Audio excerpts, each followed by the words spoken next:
Want to set up your HP printer wirelessly in just 5 minutes? Let's get started.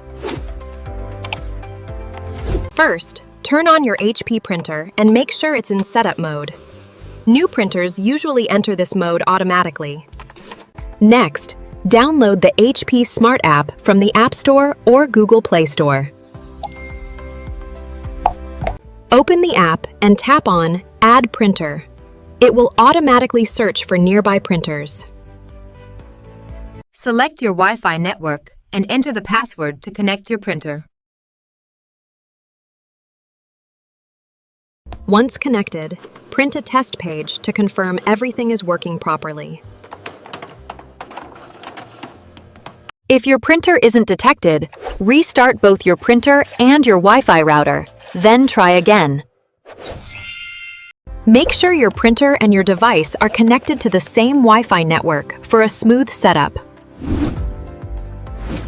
If this helped you, don't forget to like, subscribe, and check out more easy tech tutorials.